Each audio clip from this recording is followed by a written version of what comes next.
Hi കൂട്ടുകാരെ, നമ്മളിത് തട്ടിൻപുറത്തേക്ക് ഒരു മാവ് നട്ടിരിക്കുകയാണ്. കണ്ടില്ലേ?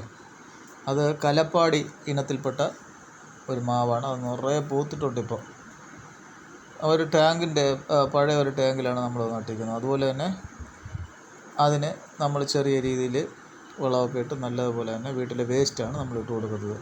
ഇനി നമ്മൾ VNR എന്ന് പറയുന്ന ഒരു പേര വെച്ചിട്ടുണ്ട്. അതും പൂത്തിട്ടുണ്ട്. കണ്ടില്ലേ? ഒരു പൂ അതിൽ വന്നിട്ടുണ്ട്. അതിന് നമ്മളിതുപോലെയുള്ള വേസ്റ്റാണ് ഇട്ട് കൊടുക്കുന്നത്. ഒരു ടാങ്കിനെ രണ്ടായിട്ട് മുറിച്ചാണ് നമ്മൾ ഇങ്ങനെ 2 പോട്ട് തയ്യാറാക്കി 2 മരം വീട്ടിലെ തട്ടിൻ്റെ മുകളിലാണ് നമ്മൾ നട്ടിരിക്കുന്നത്. മാങ്ങയുടെ കൂടെ മത്തനും ഉണ്ട്. കണ്ടില്ലേ? ഇത് നമ്മുടെ കൃഷിത്തോട്ടമാണ്. അവിടെ ഉള്ളത് കാബേജ്, മുളക്, ഉടംകൊല്ലി മുളക്, നല്ല എരിവുള്ള മുളകാണ്. അതെ, തക്കാളി. ഇപ്പം നമ്മൾ പയർ നട്ടിട്ടുണ്ട്, പടവലമുണ്ട്. നമ്മൾ പരത്തി വിടാൻ വേണ്ടി കുറേ കയറും അതിൻ്റെ കൂടെ നൂലും കെട്ടിയിട്ടുണ്ട്. അതെ, വഴുതനമുണ്ട്. കണ്ട ചെറിയ രീതിയിൽ പടവലം കാച്ചി വയ്ക്കുന്നുണ്ടല്ലേ?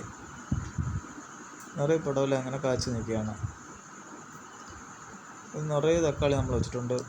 അത് ഹൈബ്രിഡ് ഇനത്തിൽപ്പെട്ട തക്കാളിയാണ് നിറയെ വെച്ചിട്ടുള്ളത്. അതുപോലെ തന്നെ നീല നിറത്തിലുള്ള മുളകിൻ്റെ തൈയും നമ്മൾ വെച്ചിട്ടുണ്ട്. ഇങ്ങനെ നമ്മൾ വീട്ടിനാവശ്യമായിട്ടുള്ള എല്ലാ വെജിറ്റബിൾസും നമ്മൾ വീട്ടിൽ തന്നെ കൃഷി ചെയ്യുന്നതിന് വേണ്ടിയിട്ടുള്ള ശ്രമം നടത്തിയിട്ടുണ്ട്. കണ്ടില്ലേ? ആ തോട്ടം കണ്ടില്ലേ? കാബേജ് ഇതിനു മുമ്പ് വെച്ചത് നമ്മൾ കുറേ അടുത്തെടുത്തിട്ടുണ്ടായിരുന്നു. ഇപ്പോൾ അതിന് ശേഷം നമ്മൾ വിത്ത് വാങ്ങിച്ച് ഹൈബ്രിഡ് ഇനപ്പെട്ട വിത്തൊക്കെ വാങ്ങിച്ചിട്ട് അതിനെ ഇതേപോലെ നട്ടതാണ്. ഇപ്പോൾ ഒരു കത്തിരിക്ക വന്നു. അപ്പോൾ ആ കത്തിരിക്ക എൻ്റെ അനിയ ഇളക്കയാണ്. 2 എണ്ണം ഉണ്ട്. ഓക്കെ, കണ്ടില്ലേ? നിങ്ങൾ ഇതുപോലെ ചെയ്യുക. ബൈ.